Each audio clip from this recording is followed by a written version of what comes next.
What's up, y'all? It's your girl Sakina, and I'm back for another Love and Marriage Huntsville review. This is season 2, episode 8, so let's get straight into it. So the episode opens up with Maurice and Marcel down at the pool hall. They're playing pool, obviously, and they're going back and forth about Maurice preparing for the bar. So he's like 10 days out. He's supposed to be getting prepared for it, and he's just basically saying that he's nervous. So then we get Martel talking about how he wants to build he's getting another contract to build an apartment complex, and the complex actually comes with retail stores. So basically, like, you know, in the city where you see a lot of shops and then on top of them you have the apartments, I believe that's what he's doing. So he's basically saying too that he wishes that Tisha was more on board with it. He feels like he's alone with the whole situation. Once he signed the contract, she wasn't celebrating with him, and he really wants them to be one and on the same team. He doesn't really know what she wants. He feels like she's putting a lot of effort into being on the podcast and doing all of that, and Maurice is like, well, you know, she's going to school for it, and to me she feels like, or it feels like, she's more committed than what Marcel is saying. But Marcel thinks that she really wants to do the podcast and feels like they have separate goals. Marcel doesn't want to push her into doing the whole contracting thing. To me, I feel like he's not pushing her there, because in the last season she did get her own job in real estate, or in the real estate business. She's now going to school for it. I really feel like the whole podcast thing is just a hobby for her, but I'm guessing this is, I don't know if this is like a real storyline or if this is something that they're really trying to, you know, create.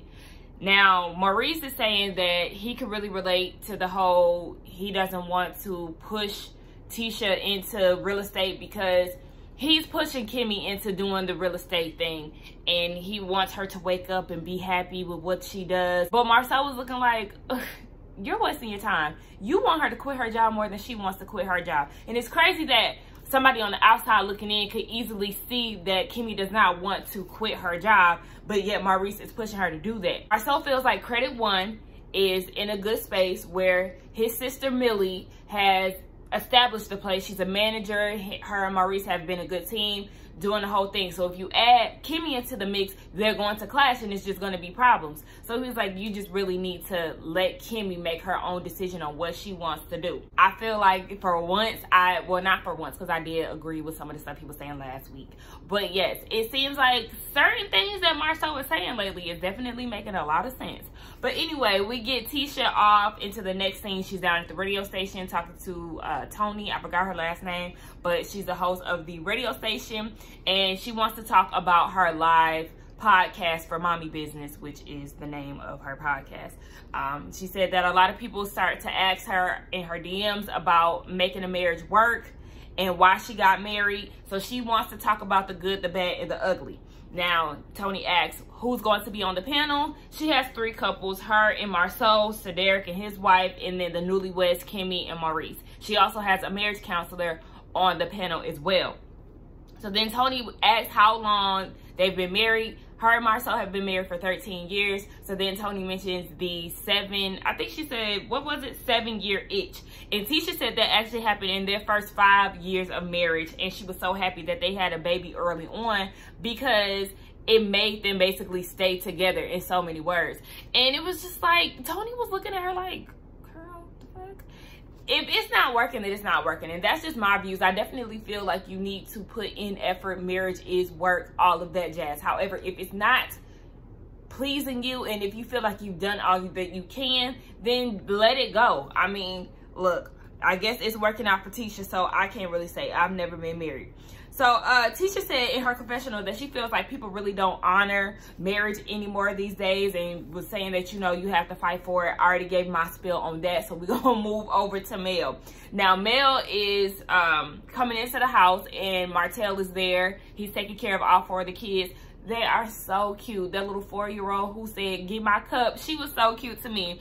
But yes, he's taking care of the kids, and he's upset that Mel came home without food because he asked the kids were they hungry and was saying, well, hopefully mom will come home with some food. Mel did not come home with food. I I was wondering why the hell you just didn't call her to confirm. That way you can move accordingly. But, you know, I guess he just wants to find a way to be mad at her or whatever. So, yeah, he didn't call her. And so now he in his feelings about that. So then they go off into the room, and he was just basically annoyed at the fact that she's working a lot and he's doing all of the work. And Mel mentioned, well, the work that I'm doing, I'm trying to sit here and provide a way for y'all. And the fact that she used the word y'all trigger him. He was like, don't be talking to me like that. And she was like, what are you talking about? Everything that I'm doing is for the benefit of us, all of us. And he was like, well, you should have worded it that way. Like Mel said, nigga, you should have seen it that way. Like, don't pick a fight with me, because that's clearly what he's doing. So, you know, he feel like he's been doing all of the work, and he just really wants Mel to pitch in. And she was like, nigga, I mean, yeah, sorry, I slacked off one day and didn't buy nothing. I mean, this is where you can come in and save the day. And to me, I totally agree. Ordering food, you have that luxury, honey. Call the goddamn pizza man. Call the Chinese man. Call Uber, because you're not limited to those choices anymore. You can call Uber Eats or whatever and order from whatever your favorite restaurant is. Like, I'm not really understanding why he made it such a big deal. You have options, honey. Let's not do the most. So then she was just basically saying, you know, I appreciate all that you're doing, yada, yada, yada. And then she went into the whole play situation. So she told him what the play was about.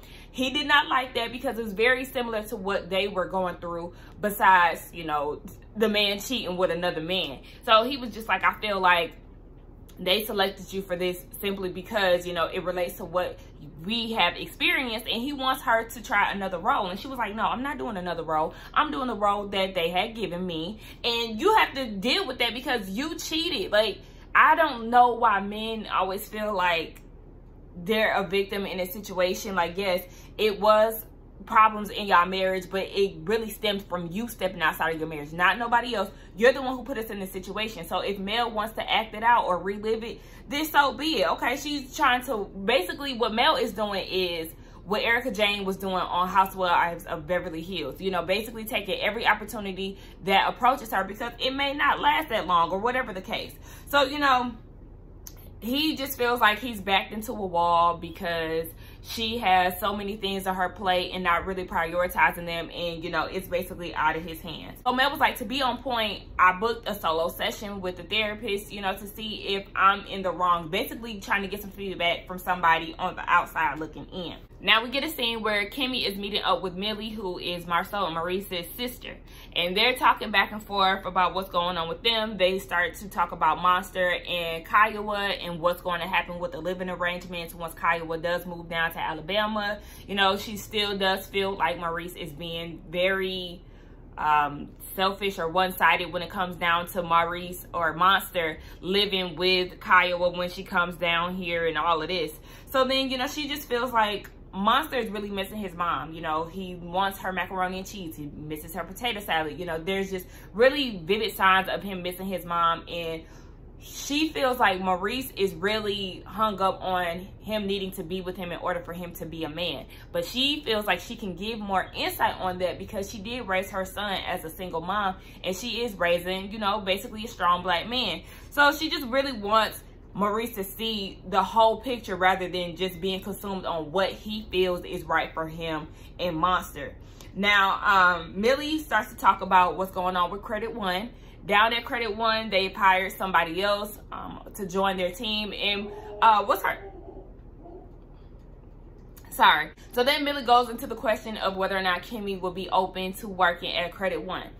Kimmy thinks that they're doing great things. She feels like Credit One is Maurice's baby. He has plans for that place. So she wants him to keep his business separate because they're doing so well over there. And Millie could definitely see it. She was like, you know what? I like that. You could tell that Kimmy was kind of annoyed when Millie was like, so what you gonna do when you quit your job? Like, bitch, please. But speaking of that, Kimmy did say that she loves what she's doing right now as a nurse, and she likes to do real estate part-time. Now, if she does quit her job, then she'll go into real estate full-time. Notice that now it's an if she quits her job, when before, you know, she had that 6 weeks. So I guess we're still going to think about whether or not Kimmy is going to quit her job or not. To me, I feel like you need to stay where you at. Don't quit your job because, like you said, you love doing what you do. And don't let your husband try to manipulate the situation to benefit him. I think that she needs to stay where she at. Now, anyway, we get over to Mel, a quick little scene with her doing her table reading for the play. I feel like it was very interesting. Now, Mel did say that she did not get the opportunity to read the entire script. I guess that's just a telltale sign that she is putting on a lot of things onto her plate. But, you know, I feel like the play will be interesting to see. I would definitely have to see it. And we just gonna leave it at that. Wait, first of all, I wanted to mention the fact that they said something about the husband trending on Pornhub. And, you know, he was in a Brokeback Mountain position. I said, oh my gosh, this is crazy. But I want to see what the hell this play is like. So hopefully they taped it, because with this whole corona shit, we ain't gonna be able to see it down at Fox Theater. So anyway, we get on to Tisha's day of the live podcast, and you know, she's very nervous about it because, you know, public speaking is not her strongest standpoint. But she's nervous because she also feels like Marceau is not going to arrive on time, but he ends up getting there on time. She thanks him, and he was just like, you know, you don't have to thank me. This is a part of being a husband. This is stage 1 of a marriage. I said, look at you trying to act like you all supportive now and shit. Okay, Marceau. So then Tisha is doing the intro to everybody, you know, introducing herself and Marceau. And what stuck out to me was the fact that while she was talking, she kept looking up at him, and then she was talking like, you know, my man Marceau. And it's like, open your eyes, sis. I know that you're nervous, but you have to make eye contact with your audience. I didn't know what that was about. I just feel like you always looking up to your man, and I don't know, it's just like she always looks at him for answers or to see if she's doing something right. And you really got to find your own voice, girl, and get up from under that man. Now the podcast starts. I didn't like the seating positions. I didn't like the fact that it was Housewives of Atlanta style. In Housewives reunions, it's okay. It's understandable because those women are already there. However, if y'all are going to be on the panel, I would want to sit next to my husband and not have him over me. I didn't like that. But anyway, Mel shows up. Miss Wanda's in her feelings like, who the hell invited her? Like, I'm not really understanding. Mel said that she came, you know, to basically practice being civil with Tisha. Unlike Martell, who don't want anything to do with them, she wanted to show up. So then they started going into questions. Now, one of the questions was, what's the most important thing in a marriage? And Marceau answered, he feels like God, vows, and love is important. Now, Tisha was like, so sex isn't important? We got to keep it real. And Marceau was just like, we can keep it real like 96% of the time or something he mentioned like that. Now, the second question was, do you believe that God gives the husband the vision for the marriage? LeBarrick's annoying ass is in the audience, and he was like, well, it's in the Bible. So everybody is like, okay, well, what part of the Bible is this? Because we didn't hear none of this. And you're not in the panel, sir. That's the first thing I say. Like, shut your ass up. You in the audience. Nobody asked you. You can tell that Destiny was embarrassed of LeBarrick too. Like, nigga, shut your ass up. So then the marriage counselor puts her 2 cents in, and she feels like God talks to both people in a marriage. And she uses the example of how women have what it takes to lead a family because, you know, single women do it all the time. So I really feel like that was a good comeback to that. So then the next question was, what does a power marriage mean to you? Here comes LeBarrick again. He goes and points at Melody, and she was like, I'm not in the panel, honey. But then in her confession, she was like, Tisha, really? A power couple? Like, you already know me and Martell are the power couple of Huntsville. I mean, but y'all got some shit with y'all, sis. So it's just like, yeah, y'all make boss moves, but also he doesn't really respect the marriage all that well. But nonetheless, if you want that title, have at it, sis. Mel also said too that she feels like Tisha is really living in her shadow. She mentioned the fact that their logos look very similar. She mentioned that now she's doing these podcasts, and, you know, she's talking about marriage and all of this. So she was just like, girl, you really want to be me. It's time for you to move on.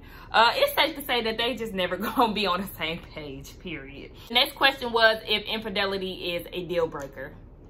And this is where the bullshit really starts. So Sadar decides to start off with this conversation, and he said it really just depends on the situation. So if his wife was out on a girls trip down in Puerto Rico and she slept with somebody, okay, fine. But if you fucking with somebody locally, then that's going to be a whole different situation, because this is a prideful situation. You know, I can't go to church, the store, my job without people making whispers about, you know, my wife sleeping around on me. And it was just like, okay, but wifey, just keeping in mind that if you go on a road trip or a girls trip, you're able to fuck around on your husband, and I guess he'll be okay with that. So then Maurice says, you know, he feels like purposeful actions is a different deal. And this is where Kimmy comes in, and she was like, you know, me and Maurice, we already came to an agreement when we were dating that cheating is unacceptable, okay? Kimmy is not here for cheating at all. And she also said that that is the caveat that got them into marriage. She also said that cheating is not a mistake in her confessional with Maurice. Maurice was just like, well, I mean,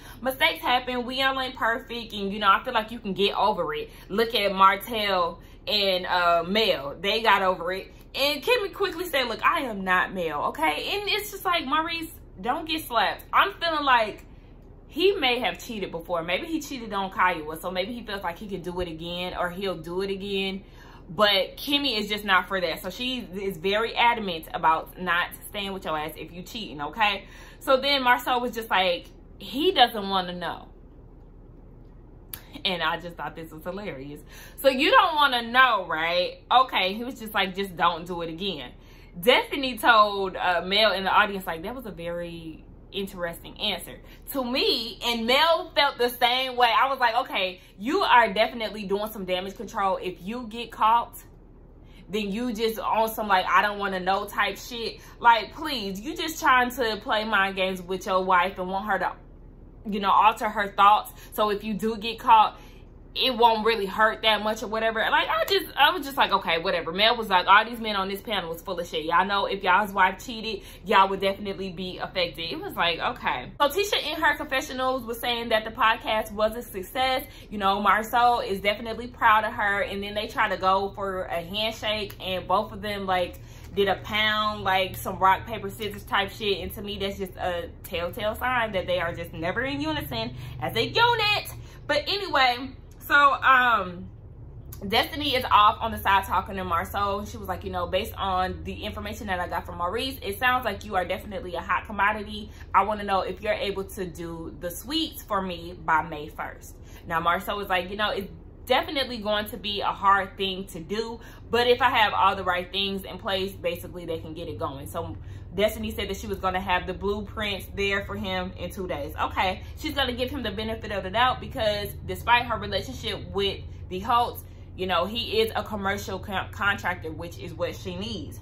So then we get Kimmy and Mel off on the side, and they're talking. But before they can even get good into a conversation, Wanda's ass comes up and was like, oh, hey, you know, I always feel some type of way that you kicked my daughter out of your event. Like, what are you doing here? This is not your event, honey. So then Kimmy was just like, why are you being extra?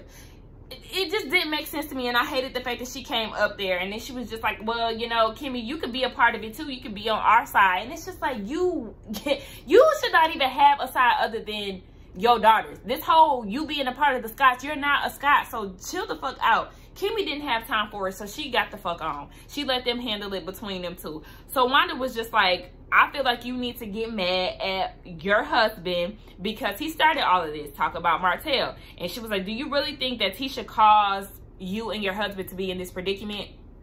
Mel never said nothing like that, Wanda. What are you talking about? She was like, no, she never said, you never said that, but that's how you feel. How you gonna tell me how I feel? If I never verbalized that, then how can you tell me how I feel? And Mel said that, like, okay, so first you're gonna tell Kimmy how she feels, and now you're gonna try to do the same shit with me. Like, no. So Mel was like, the reason why I'm here is because I was invited, unlike your daughter. So that's the reason why she got kicked out of my event, because I never told her to come. So then Wanda was like, well, I should have invited you. Well, like Mel said, once you have an event, you can make sure that I'm damn sure not in attendance. Like, this old bitch is gonna get cussed out. And this is the reason why I always say that elders can get it. There's no way that you feel like you can talk to me any kind of way and that I'm supposed to just kiss your ass because you old. No, you old enough to know to watch your damn mouth when you talk to somebody, especially an adult. And I'm not with that. Wanda asked why Melody dislikes Tisha. Mel said, if I dislike Tisha, I would not be here, okay? Let's not do this. So Mel was just like, I'm just going to walk away because, you know, I understand that's your child. I have a mother that loves me as well. I don't want to disrespect you, so I'm just going to walk away from this. And Wanda was still being combative, was like, I'm not going to let you be disrespectful to me. Girl, shut your ass up. So anyway, On to the next scene. We see that Kimmy and Tisha are talking. They meet up at this coffee shop, and Tisha invited her there because she wants to get Kimmy's feedback on how the podcast went. So Kimmy was just basically saying that she enjoyed the event and she really loved Tisha's energy. I feel like Tisha did do a good job for somebody who does not like doing public speaking. So Tisha said she did feel more comfortable simply because it was a panel and it wasn't like a speech where all eyes were on her, like the event that she had early on in the season. So then Tisha mentioned the fact that she was happy that Mel came. You know, she gave her the olive branch gift. And I was just like, Mel, what the fuck? You should have just came empty-handed. Anything that Mel does, Tisha is going to accept as far as them working on a friendship, despite her being so done with the Holtz. But anyway, speaking of the whole Mel situation, Kimmy brought up Wanda approaching her being messy as hell. And she was just like, I want you to know that I'm not going back and forth with your mom because it may end up with me cussing her ass out. So, you know, I'd rather just keep my distance. So then, you know, that went into the whole reason why Tisha feels the way that she feels. Now, she says that back at the reunion, in which she always fucking brings up, but she was just basically saying that she feels some type of way that none of the Scotts had her back down at the reunion. You know, she was getting opinions from her mom, April, and some of her other friends. So, you know, that got into her head. The problem is that Tisha feels like she wasn't wrong in the situation. Sis, how? You definitely are not a victim here. As I've been saying, you threw in Melody's face that her man had a girl with a matching BMW and like all of this, and she was like, well, I didn't say anything that she never heard before. So Kimmy was like, oh really? Okay, so you didn't say that Marceau or Mel was trying to get with Marceau, and they did the flashback of that at the reunion. Of course, Tisha didn't like the fact that Kimmy said that, and she was like, that wasn't damaging to their marriage. Tisha, really? You really feel like you insinuating that Mel was trying to get with your husband wasn't damaging to her marriage? And she said it's not because Martell was the one who gave Marceau the phone call and all of this. And it's just like, bro, I don't understand how you feel like y'all can get back on the right track. None of y'all feel like y'all can get back on the right track with all the shit that y'all be spilling out against each other. So then Kimmy says that she wasn't there for a lot of the conversations, which is why she does not defend a lot of it, because she wasn't there. She can't agree to something that she doesn't know to be true. So then she was like, it's like me saying Marceau isn't a cheater. I don't know that for a fact, so I'm not gonna back that. Yeah, baby, Kimmy was telling the truth. She was like, really, you gonna use that as an example? Like, you know, that was on her face. You can basically tell that Tisha wants Kimmy to blindly defend her, whether it's true or not. Kimmy doesn't use the word loyalty because basically she's not sticking up for something that she does not believe in. I respect Kimmy for this because a lot of people do feel like, oh, because I'm family or because I'm your close friend, I'm supposed to, you know, just go with whatever you're saying and believe that it's true. No, not necessarily. And I feel like with this situation, it is a bit different because she has a relationship with both of y'all. All of y'all were friends. So yes, she is always in the middle. So sometimes she does need to either sit it out or be honest and say who was wrong in the situation. But Tisha don't want that. She just wants you to agree with her regardless of whatever. And Kimmy's concern is the fact that you only see your side of the situation when your side may not always be right. So it's just like, Tisha, you know, she hard-headed. She just wants somebody to stick up for her. Remember, in the last two episodes, she asked Marceau, okay, well, did you stick up for me? That's her whole thing. And that's why her mama is so hard up on everybody, because she feels like her daughter needs to be protected. So Kimmy was like, yeah, I hear what you're saying. Like, basically, girl, get away from me with all this bullshit. And she was like, I'll take it for what it's worth. So Tisha was like, I hope it's worth something. And Kimmy is just like, look, are we good? And Tisha was like, yeah, we agree. Girl, Tisha is something else. I couldn't be friends with her. But anyway, that was the end of the episode. I do feel like this was a good episode. It definitely kept me entertained. But anyway, yes, y'all, don't forget to like, comment, and subscribe to my channel. Let me know what y'all thought about it. And I will see y'all in the next one. Bye.